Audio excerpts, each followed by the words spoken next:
শুরু করেছি যে কোরআনে আল্লাহ কি কোনো স্ববিরোধী কোনো বাক্য বলেছে কিনা, কারণ আল্লাহ তো চ্যালেঞ্জ করেছে।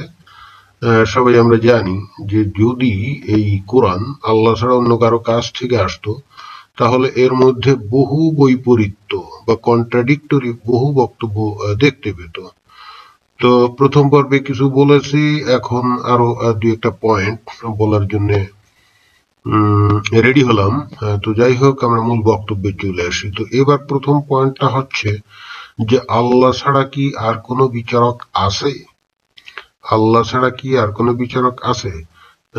সূরা আল আনআমের যে 5 নম্বর সূরার 71 নম্বর যে আয়াত, এখানে বলছে নাই, অর্থাৎ একমাত্র বিচারক হলো আল্লাহ। যেমন আমরা এখানে যদি পড়ি তাহলে কি পড়বো? আপনি বলে দিন, আমরা কি আল্লাহ ব্যতীত এমন বস্তুকে আহ্বান করব যে আমাদের উপকার করতে পারে না এবং ক্ষতিও করতে পারে না, এবং আমরা কি পশ্চাৎ পদে ফিরে যাব এরপর যে আল্লাহ আমাদেরকে পথ প্রদর্শন করেছেন? ওই ব্যক্তির মতো যাকে শয়তানরা বনভূমিতে বিপথগামী করে দিয়েছে, সুদভ্রান্ত হয়ে ঘোরাফেরা করছে, তার সহচররা তাকে পথের দিকে ডেকে বলছে, আসো আমাদের কাছে, আপনি বলে দিন। এই যে দেখুন যে এখানে এইবার আল্লাহ নবীকে বলছে যে আপনি বলে দিন, নিশ্চয়ই আল্লাহর পথ এই সুপথ। আমরা আদিষ্ট হয়েছি, অর্থাৎ আমাদেরকে আদেশ করা হয়েছে, যাতে স্বীয় পালন কর্তার আজ্ঞাবহ হয়ে যায়, অর্থাৎ একমাত্র আল্লাহর আজ্ঞাবহ হওয়ার জন্যই এখানে বলা হচ্ছে। আমরা যদি এটার একটি ইংরেজি দেখি তাহলে দেখা যায় যে দেখেন যে Allah's guidance is the only guidance, দেখছেন, একমাত্র গাইডেন্স, অর্থাৎ তার পথই একমাত্র পথ। and we have been directed to submit ourselves to the Lord of the worlds, অর্থাৎ আমরা একমাত্র তারই আনুগত্য করব, তারই কাছে আত্মসমর্পণ করব। কার কাছে? আল্লাহর কাছে, তাই না? এবং এর অর্থ এটাই যে যেহেতু আমরা তার কাছে আত্মসমর্পণ করব, তার কাছেই আমরা আনুগত্য করব, তার মানে হচ্ছে যে তার সিদ্ধান্তই চূড়ান্ত, অর্থাৎ আল্লাহর বিচারই চূড়ান্ত। এখানে কিন্তু অন্যরকম কোন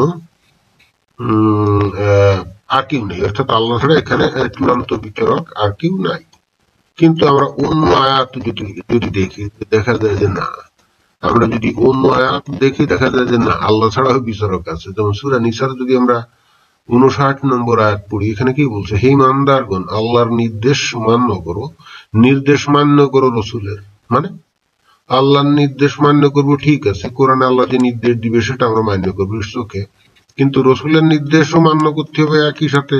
মানে আল্লাহর নির্দেশের সাথে সাথে রসুলের নির্দেশ আমাদের মান্য করতে হবে। তাহলে আল্লাহর সাথে রসুলের পার্থক্য থাকলো কি? একেবারে পাশাপাশি দুইটা বাক্য, তাই না? এবং তোমাদের মধ্যে যারা বিচারক তাদের, এবং এছাড়াও ওই যে মুমিন মুসলমান সমাজের যারা নাকি আলেম, তাদের কথাও মানতে হবে, অর্থাৎ তারাও বিচারক। তাহলে এখানে দেখুন যে প্রথম আয়াতে আমরা দেখলাম যে শুধুমাত্র আল্লাহকেই বিচারক হিসেবে গণ্য করা হচ্ছে এবং তারই আনুগত্য করার কথা বলা হচ্ছে, কিন্তু এখন আরো অনেক লোকের আনুগত্য এবং তাদেরকে বিচারক হিসেবে মানার কথা বলা হচ্ছে। এবং সবচেয়ে আশ্চর্যজনক কথা যেটা বলছে সেটা হলো যে তারপর যদি তোমরা কোনো বিষয়ে বিবাদে প্রবৃত্ত হয়ে পড়ো, তাহলে তা আল্লাহ ও তার রসুলের কাছে প্রত্যর্পণ করো।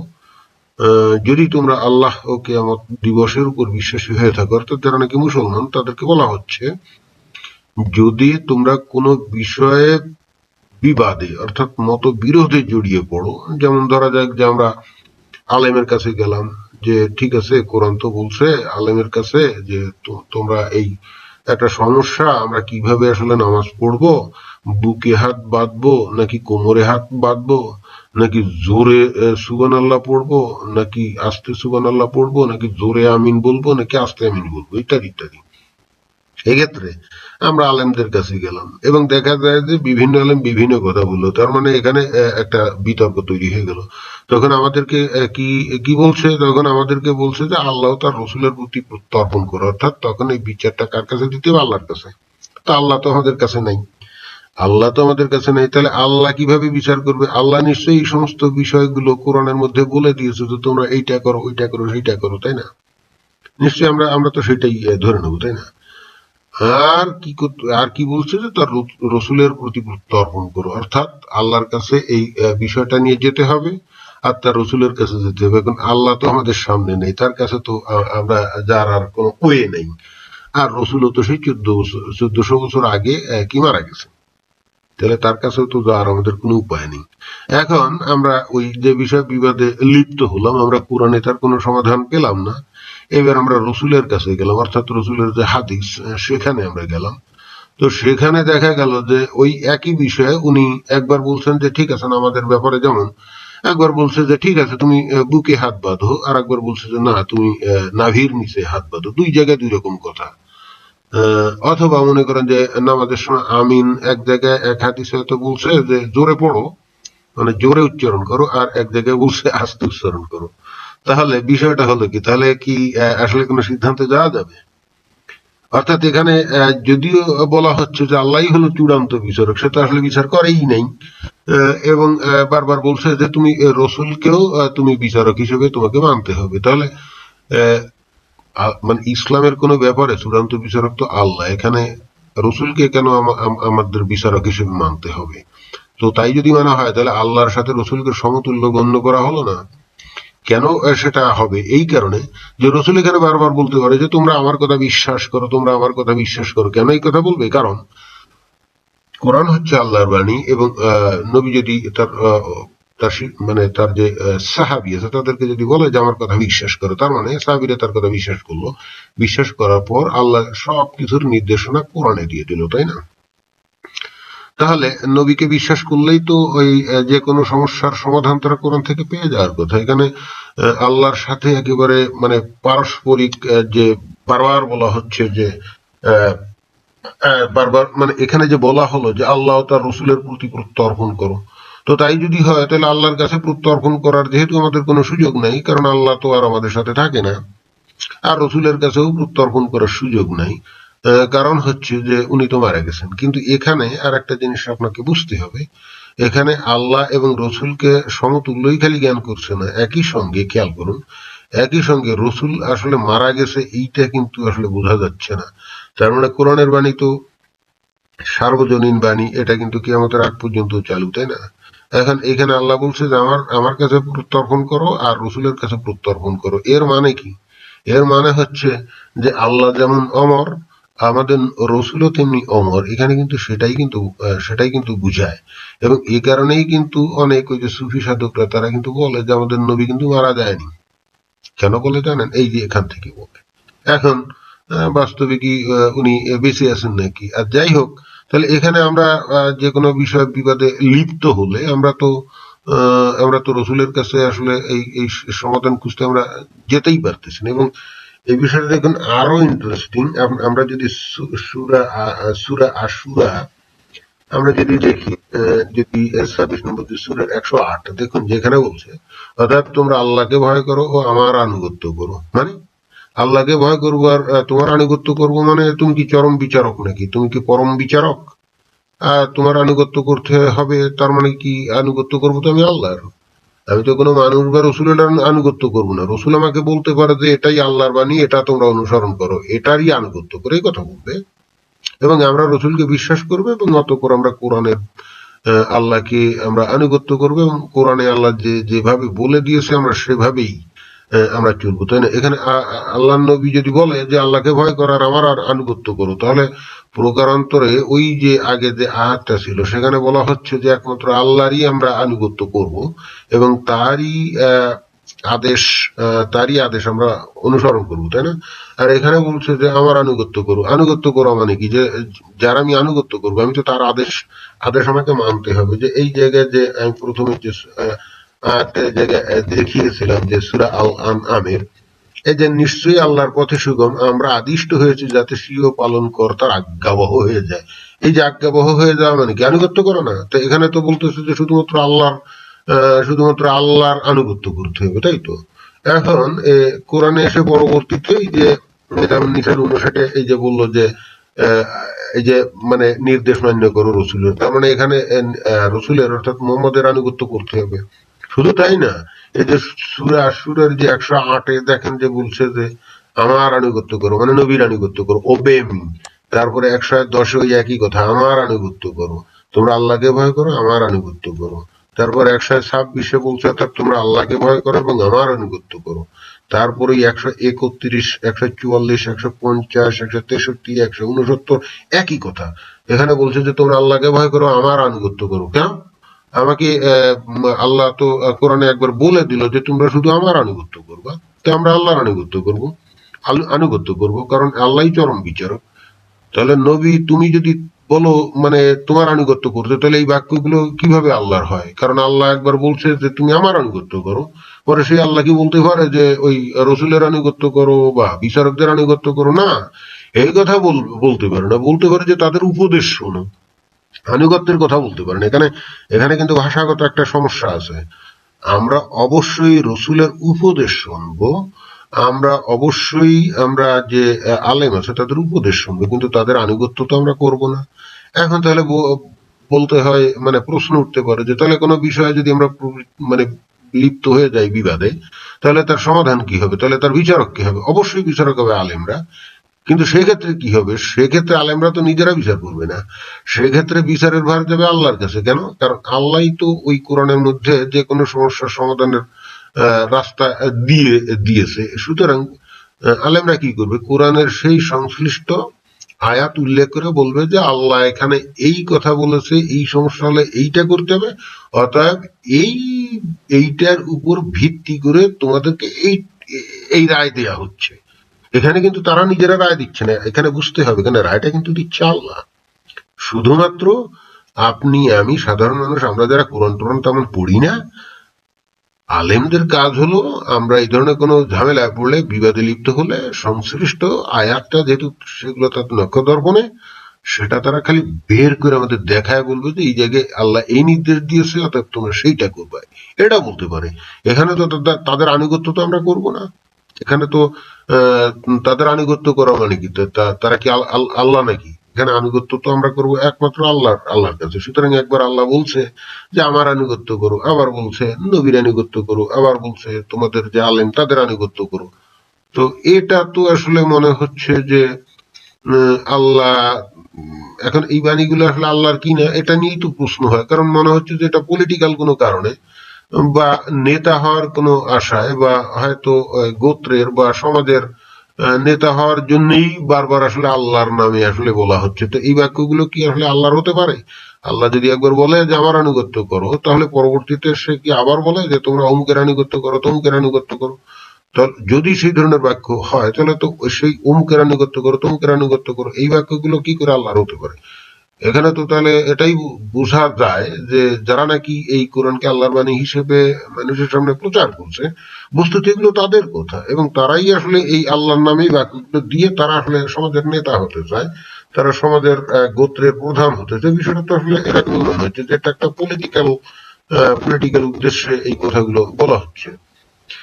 তারপরে আরো আর একটা পয়েন্ট আমি যেটা বলতে চাই সেটা হলো যে আল্লাহকে কি দেখা যায় কিনা? না, দেখা যায় না। কোরআনে আল্লাহ কিন্তু বলছে যে সূরা আল আনআমের 5 নম্বর যে সূরা 103 নম্বরে কি বলছে? যে দৃষ্টি শূন্য তাকে পেতে পারে না। তাকে মানে কি? আল্লাহকে। অবশ্য তিনি দৃষ্টি সমূহকে পেতে পারেন, তিনি অত্যন্ত সূক্ষ্মদর্শী, সুবিজ্ঞ। এই যে দেখুন যে নো ভিশন ক্যান গ্রাস্প হিম, মানে কেউ তাকে দেখতে পারে না, মানে কোনো কারো দৃষ্টি তাকে পায় না। ইটস ওকে ফাইন, কিন্তু অন্য আয়াত আবার বলছে যে না, দেখা যায়।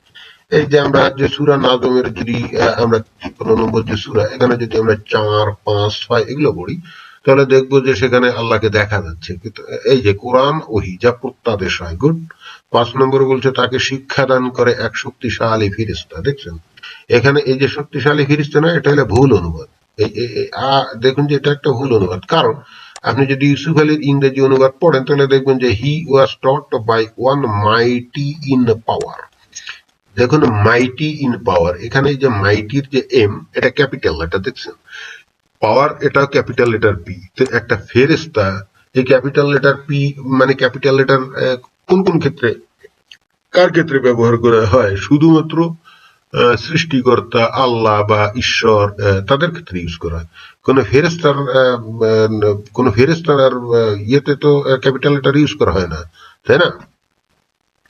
তবে হ্যাঁ, যদি আপনি প্রপার নাউন ইউজ করেন, কারণ যদি প্রপার নাউন ইউজ করেন, তাহলে সেখানে আপনি ক্যাপিটাল লেটার ব্যবহার করতে পারেন, কিন্তু এখানে যেহেতু কোনো ফেরেশতার নাম বলে নাই, তাহলে তো আপনি এখানে মাইটি ইন পাওয়ার, এখানে কি এটা কি আল্লাহকে বুঝায় না? এখানে কি আল্লাহকে বুঝায় না? তারপর বলতেছে 6 নম্বর বলছে সহজাত শক্তি সম্পন্ন, সে নিজ আকৃতিতে প্রকাশ পেল, সে কে? এই জায়গায় এসে বলবে যে এইটা হলো যে আসলে ওই গ্যাব্রিয়েল, অমুক সমুক তমুক, কিন্তু সে যার কথা বলা হচ্ছে সে তো মাইটি ইন পাওয়ার।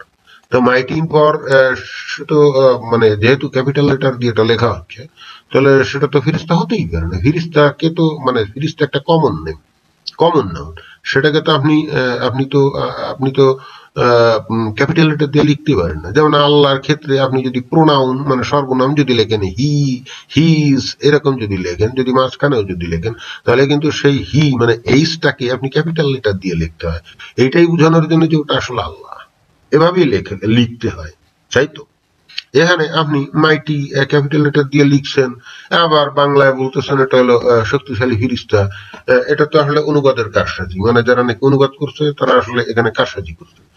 এছাড়া আর কোনো বিষয় এখানে অন্তত আমরা তো আর দেখতে পাচ্ছি না।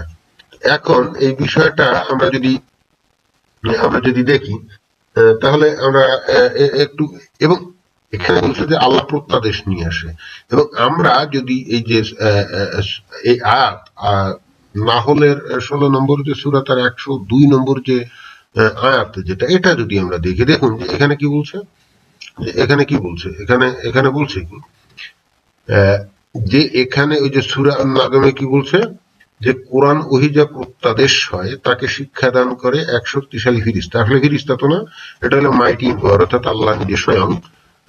অর্থাৎ অর্থাৎ মানে এই কোরআন ওহী হিসাবে আমাদের নবীর কাছে যখন আসে তাকে শিক্ষা দেয় মাইটি ইন পাওয়ার, অর্থাৎ স্বয়ং আল্লাহ। কিভাবে?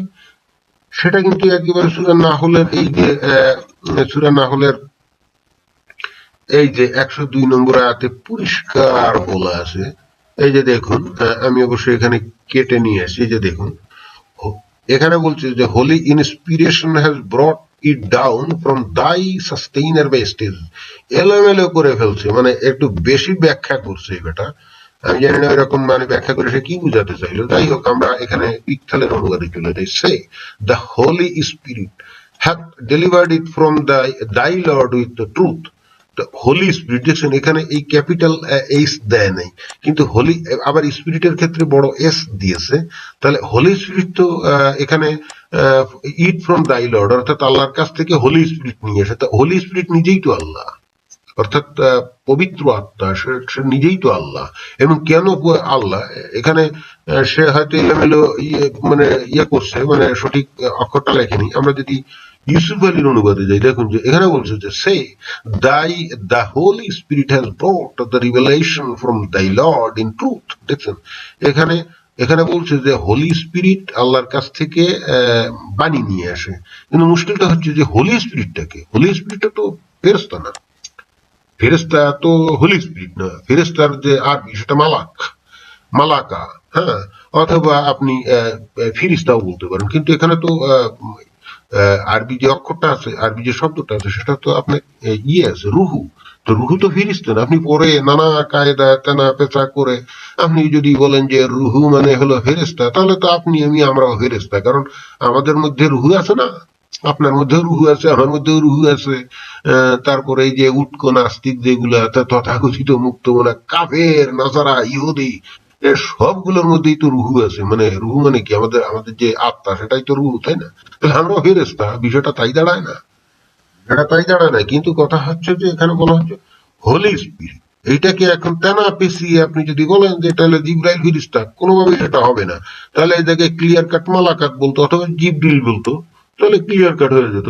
এখানে আসলে সামহাউ এখানে যেটা আমার কাছে যেটা মনে হয়, এটা হলো যে আপনার ওই বাইবেলের যে গসপেল অধ্যায় আছে, সেখানে কিন্তু ওই যে ট্রিনিটারিয়ান যে গড আছে না, ওখানে যেমন গড দ্য ফাদার, তারপরে Holy Spirit, Jesus son of God, আসলে যে কোনো ভাবে হোক ওই হোলি স্পিরিটটা এখানে ঢুকে গেছে।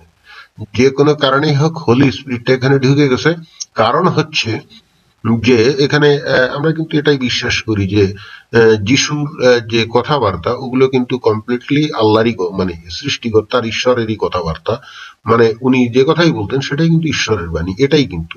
তো এখন এই এই বাণীগুলো আবার হোলি স্পিরিটের বাণীও অন্য কথা, কারণ এখানে ঈশ্বর, হোলি স্পিরিট এবং যিশুর এদের মধ্যে কিন্তু কোনো তফাৎ নেই। অর্থাৎ যে বাণী ঈশ্বরের সেই একই বাণী, যেহেতু মানুষ রূপে এই পৃথিবীতে আসছিল ঈশ্বর এবং তার নাম ছিল যিশু, সুতরাং যিশুর কথা কিন্তু ঈশ্বরের কথা। এবং এট দ্য সেম টাইম যেহেতু এই ঈশ্বর এবং হোলি স্পিরিটের মধ্যে কোনো তফাৎ নেই, সুতরাং ওই হোলি স্পিরিটের কথাও কিন্তু মানে যিশু যেটা বলতো সেটাও কিন্তু হোলি স্পিরিটের কথা। অর্থাৎ মানে হোলি স্পিরিট মানে কি? পবিত্র আত্মা।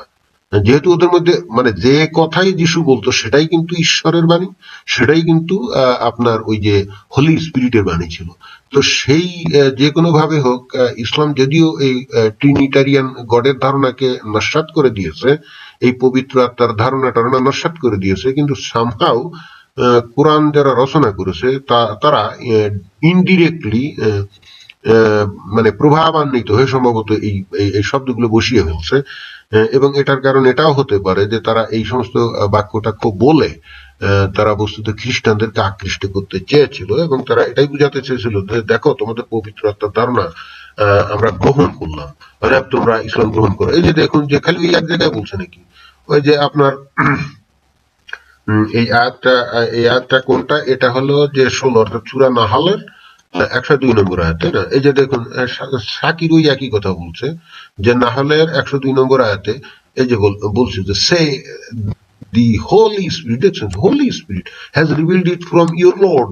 এই যে এখন হয়তো আপনি বলতে পারেন যে ইউর লর্ডটা তাহলে কি? সেটা তো ভাই আমি জানি না, কোরআন যেহেতু বলছে হোলি স্পিরিট, হোলি স্পিরিট, ভাই হোলি স্পিরিট মানে ঈশ্বর এবং তারই আত্মা, এতে কোনো সন্দেহ নেই। এখন ঈশ্বরের কাছ থেকে আনছে, অর্থাৎ এখানে যেটা বোঝা যায়, তাহলে ঈশ্বর নিজেই হয়তো তাহলে একটা রূপ ধারণ করে কোন একটা এমবডিমেন্ট, অর্থাৎ কোন একটা দেহ ধারণ করে নবীর কাছে আসতো, এসে তারপরে বানিয়ে দিত। বিষয়টা কি তাই দাঁড়ায় না? এখানে তো আপনি এই হোলি স্পিরিটকে তো আপনি তাই বলে এখন আপনি প্যাসে পড়ে যাচ্ছেন বলে এখন আপনি জোর করে হোলি স্পিরিটকে আপনি মানে রুহুকে আপনি ফেরেশতা বানাবেন, সেটা তো হয় না। তো তাই যদি হয় তাহলে এই যে অনুবাদকরা যে ক্যাপিটাল এইচ ক্যাপিটাল এস অর্থাৎ হোলি লিখতে যে ক্যাপিটাল এইচ বা স্পিরিট লিখতে যে ক্যাপিটাল এস দিচ্ছে, কেন দিচ্ছে? তাহলে কি তারা এই ফেরেশতাকে তাহলে কি আল্লাহ সমতুল্য হিসেবে এখানে চিত্রিত করছে না? তো তাই যদি হয় তাহলে আলেমরা কি বসে আছে কেন? তারা কেন এই সমস্ত অনুবাদের বিরুদ্ধে তারা কেন এইটা করে না, মানে আন্দোলন করে না, প্রতিবাদ করে না? দেখুন যে কিভাবে করবে, যে ওয়াহিদ উদ্দিন খান, দেখুন সেও লিখছে দি হোলি স্পিরিট, দেখছেন, ক্যাপিটাল এস। যাবেন কোথায়? এখানে তার তো কোনো সুযোগ নেই। তারপরে যে লালে বাক্তিয়ার, এই যে দি হ্যালোড স্পিরিট, দেখুন স্পিরিটের এস কিন্তু ক্যাপিটাল, দেখছেন। কারণ এখানে যেহেতু রুহু কথা বলা আছে এই আয়াতে, সো এখানে অন্য বা কোনো দিকে যার কোনো সুযোগ নেই, কারণ সেই রুহুটা নবীর কাছে বানিয়ে নিয়ে আসতো বলতেছে। তাহলে সেই রুহুটা তো আপনার আমার রুহু না, সেই রুহুটা তো আপনার আমার রুহু না, কারণ আল্লাহর কাছ থেকে যদি বানিয়ে নিয়ে আসবে সে তো আর যে সে হবে না, আল্লাহর কাছ থেকে বানিয়ে একমাত্র আল্লাহই আনতে পারে, তাই না? আর যদি ফেরেশতা আনতো ঠিক আছে, তাহলে ফেরেশতা বলতো যে গ্যাব্রিয়েল, তাই তো, অথবা মালাকা এরকম বলতো। কিন্তু এখানে তো মালাকা বলেনি, সো মালাকা মানে হলো ফেরেশতা, অথবা ফিরিস্তা বলতো, সম্ভব অন্য কিছু বলতো, মানে ফিরিস্তা নির্দেশ করার জন্য একটা শব্দ বের করতো। কিন্তু আপনি রুহু বলতেছেন এবং তারপরে আপনি সেটাকে ক্যাপিটাল অক্ষর দিয়ে আপনি এটাকে অনুবাদ করতেছেন, তাহলে আমরা যারা মানে সাধারণ মানুষ আমরা কি বুঝবো? আমাদেরকে এখন জবুতবু হাবি জাবি সাইসতা বুঝালে কি আমরা সেটা আমরা গ্রহণ করবো নাকি? এই যে দেখুন যে টিভি আরভিং, এই যে হোলি স্পিরিট, এর সব জায়গায় Holy Spirit, Holy Spirit, everywhere Holy Spirit. তার মানে আমি এত কথা এখানে বুঝালাম যে এই হোলি স্পিরিট তথা স্বয়ং আল্লাহ নিজেই নবীর কাছে এসে, এই যে দেখুন এই যে সূরা নাজমের 4, 5, 6 এখানে, তাহলে কি হচ্ছে যে কোরআন ওহী যা প্রত্যাদেশ হয় তাকে শিক্ষাদান করে এক শক্তিশালী ফেরেশতা, অর্থাৎ যে নিয়ে আসে সেই আমাদের নবীকে কি এই কোরআনের বাণী শিক্ষা দেয়। এখানে শক্তিশালী ফিরিস্তা, আমরা এই ধরনের অনুবাদকে প্রত্যাখ্যান করলাম, কারণ এরা কোরআনের বাণীকে বিকৃত করছে। এরা অনুবাদ করতে যায় কোরআনের মূল যে আল্লাহর বাণী তাকে বিকৃত করছে, এবং এরা আসলে মুনাফিক, এরা আসলে ইহুদীদের দালাল।